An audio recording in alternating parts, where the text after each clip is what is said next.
Well, hello, this is Jeff Gaudiosi, and you're on misplacedstraws.com where music comes to life. And my guest today has been the vocalist and keyboardist in Styx for nearly 25 years now, over the course of 4 studio albums, including their last two fantastic releases, The Mission and Crash of the Crown. They're currently on tour, as they always are, and I'll be catching them coming up May 13th here at Foxwoods Casino in Connecticut. Please welcome Lawrence Gowan. Welcome, Lawrence. Hello, Jeff. Nice to see you. How you doing? Great, great. So last year, Styx celebrated their 50th anniversary. Yes. And when you do the math, you've been around almost half that time and about a quarter of the recorded output. I mean, you had a whole career before Styx, but do you ever have those moments where it hits you that you have really become such an important and tenured member in one of rock's most classic bands? Well, when you put it that way, it's odd because, I'm in my 25th year with a band that's been in existence now for over half a century. This 51st year of the band's existence now.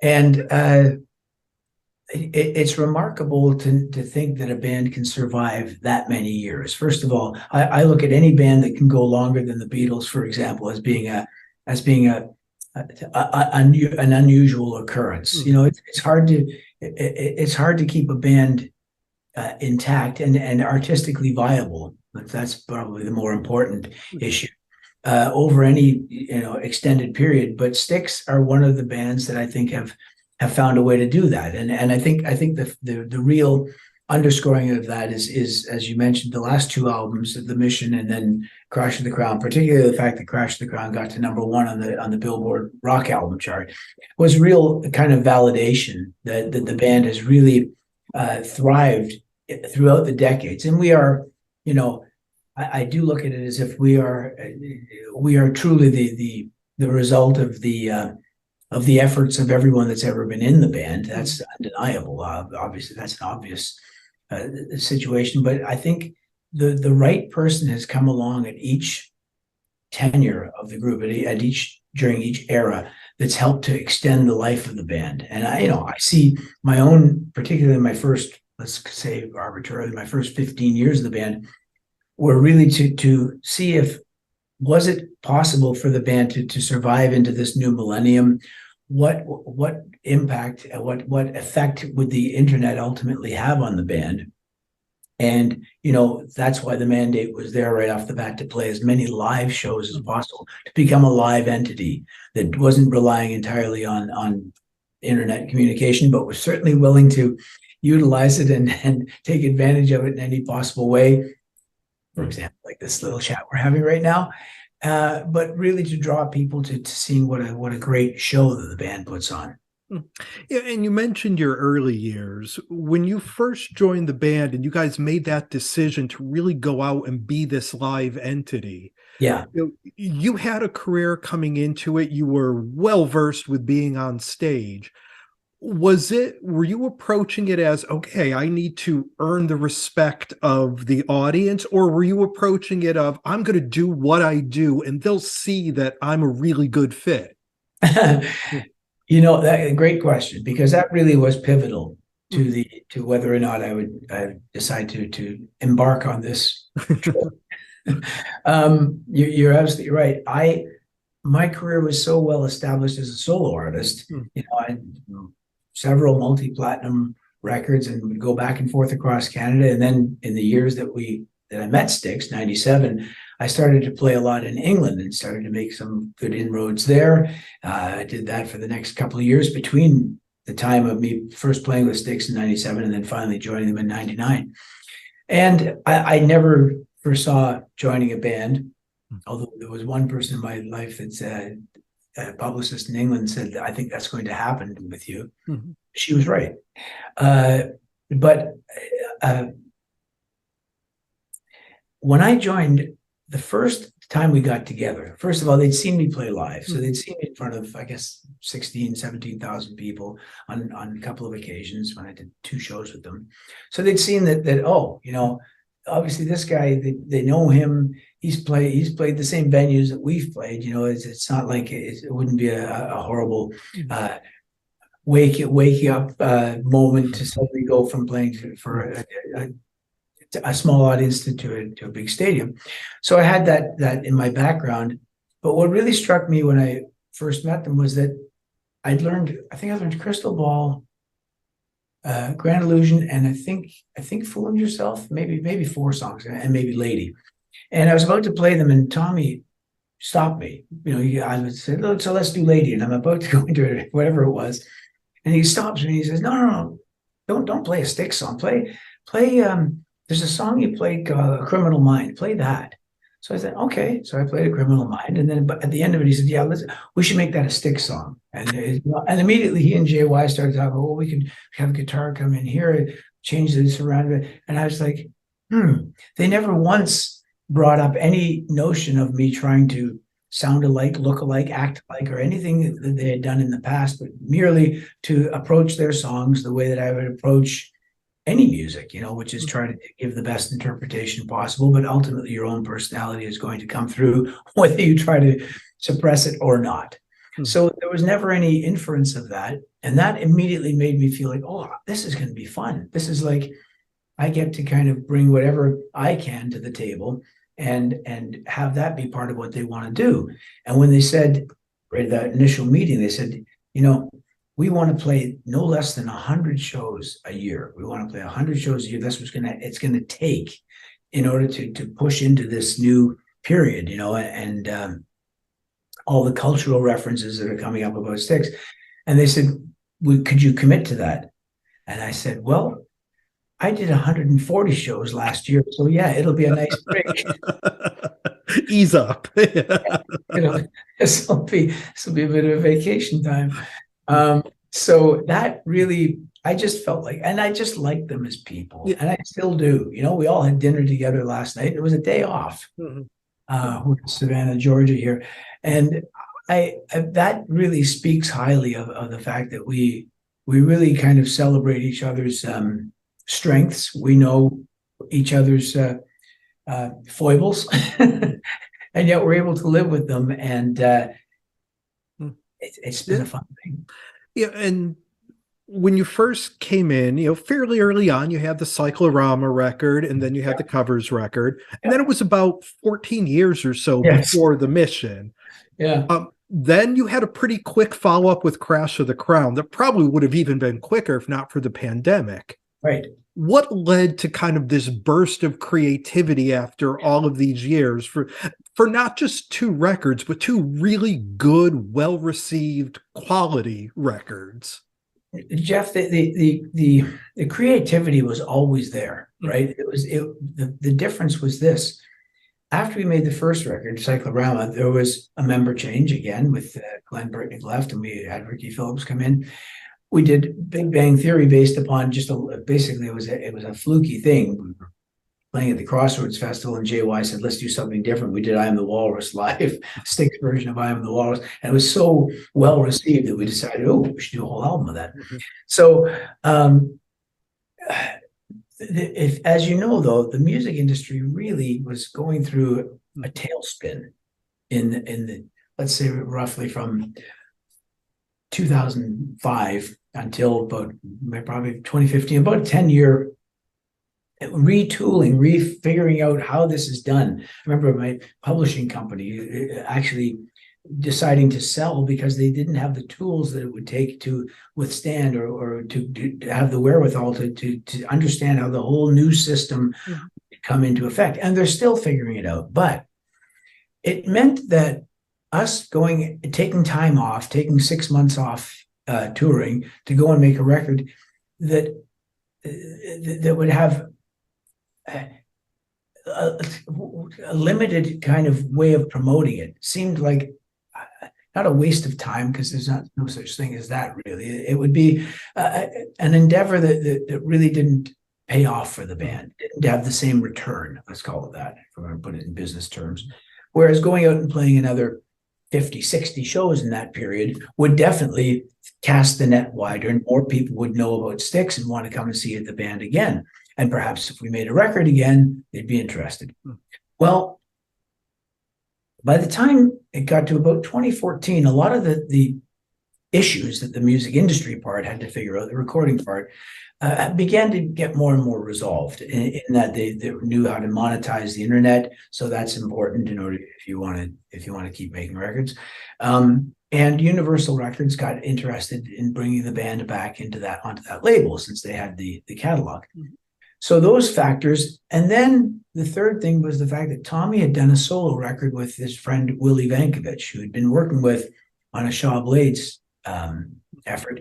And we did realize that, the other thing that happens when you go into the studio is that artistic differences that wind up being part of the fabric of what makes a record strong in the end, they can be fraying at relationships. And so you're careful about that, especially since we had a good thing going and going in and trying to make a record and resolve all of our own ideas of how that record should go.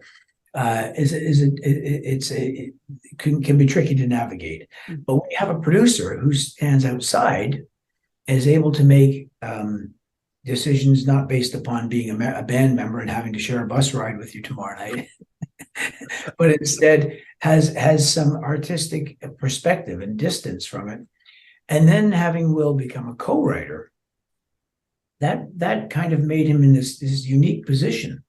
And that's kind of what I think we needed. So I welcome that notion, when Tommy brought up, how about if we started working with Will and let him produce the record, and when we can keep touring and we'll come back to it periodically, and you've got a little bit of a referee there, that plus what I just mentioned about the music industry, it all kind of began to culminate in, wow, getting some really good ideas coming up here. It'd be great to play this live. Oh, what about this? Well, how about if it was a whole concept record? And then the Mission began to kind of take off, and Tommy came in with that song Mission to Mars. And so it was all kind of beginning to, these little dots were connecting, and we suddenly got very excited about making an album. That's the other part of the equation, is that the vinyl resurgence meant that people were rediscovering the joys of listening to an entire album rather than picking tracks off the internet or doing your own playlist, etc. The art form of an album, the 40 minutes of music, because it's 20 minutes per side on a record, it gave you a framework that had come back into people's minds. So we thought, let's make an album that's an album. It's not going to have 24 extra tracks because you can put those on a CD, or you can put 100 on the internet. Instead, it's going to be a complete statement. So all of these things began to kind of converge at a great time. And then we made the Mission, and we realized this is a record that we're really proud of. If the audience doesn't immediately embrace it, it doesn't matter. We'll do it. And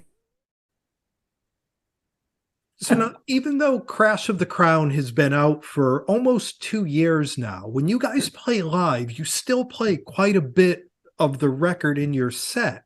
Yeah. And is it important to you guys that when you are out there, that it shows you're more than just a nostalgia act, that you work these new songs and even a couple of things from the Mission in with those classic songs that need to be played? Here's what's happened. Yeah, the classic songs, you're never going to go to a Styx show and not hear Renegade or Come Sail Away or Grand Illusion or Fooling Yourself. They're in every show.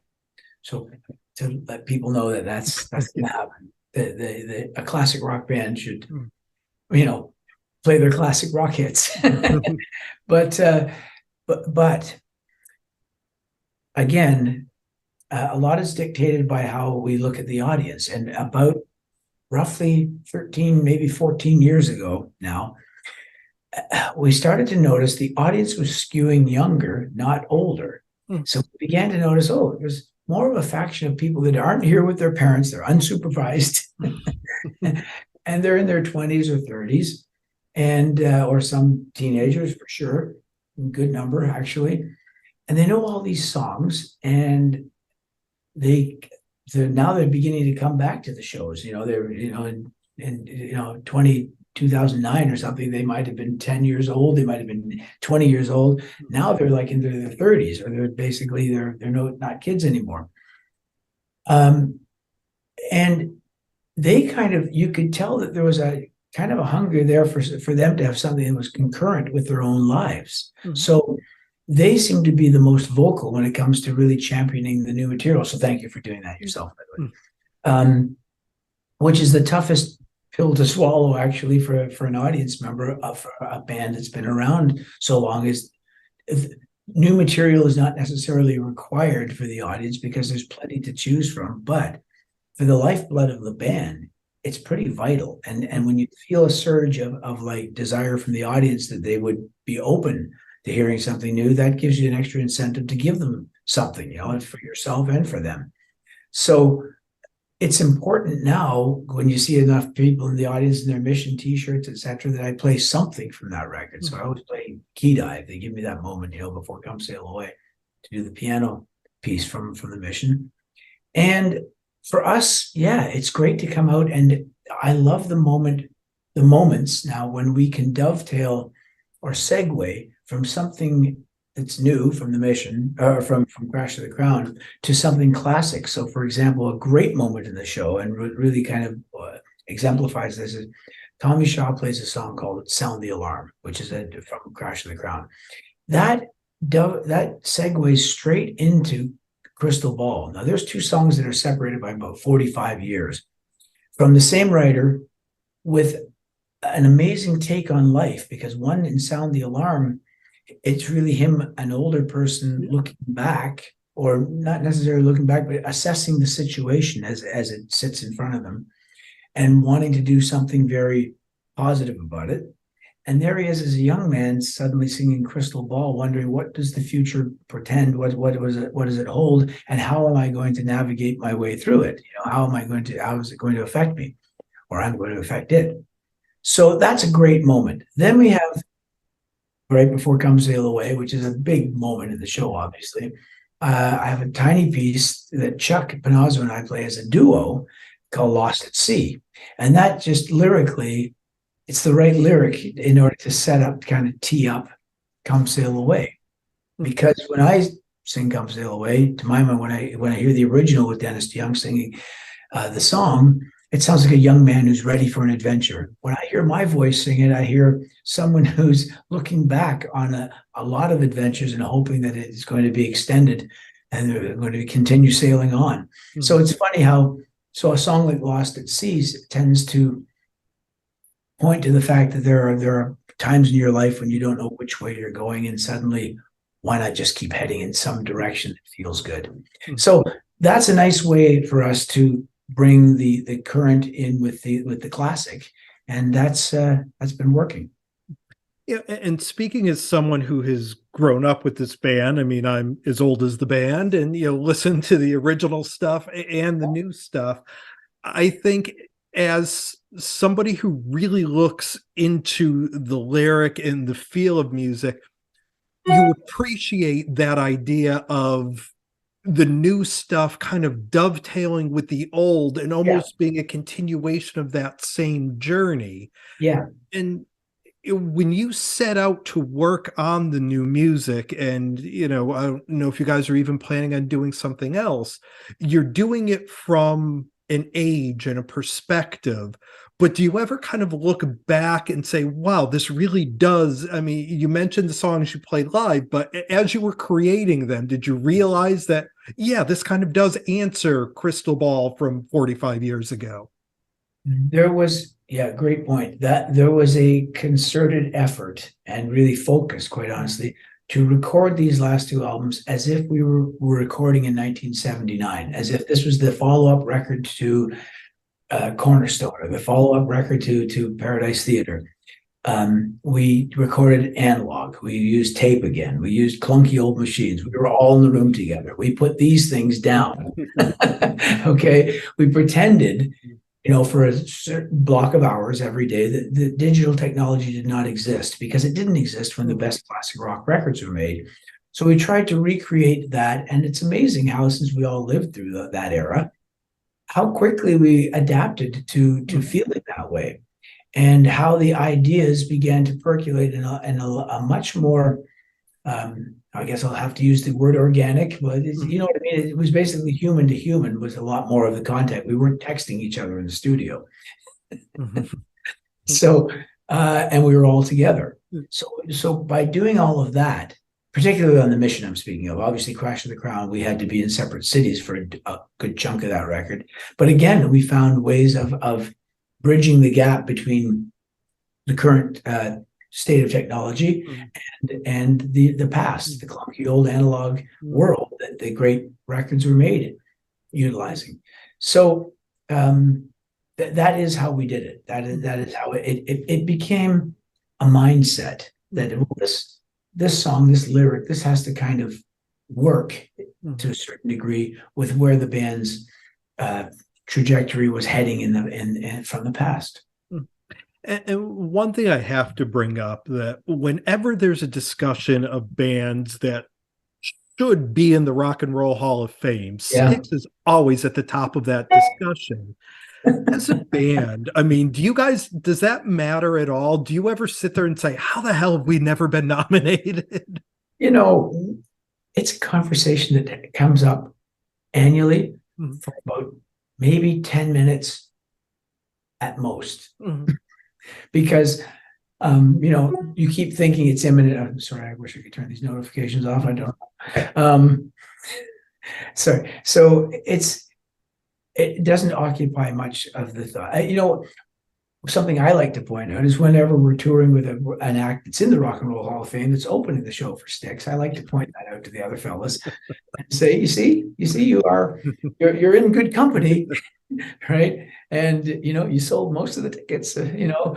But I don't know. I don't know that whoever the brain trust is there, I don't know that they'll respond. I would like to see it for all the members of the band. I would love to see it. You know, that'd be a nice thing to happen.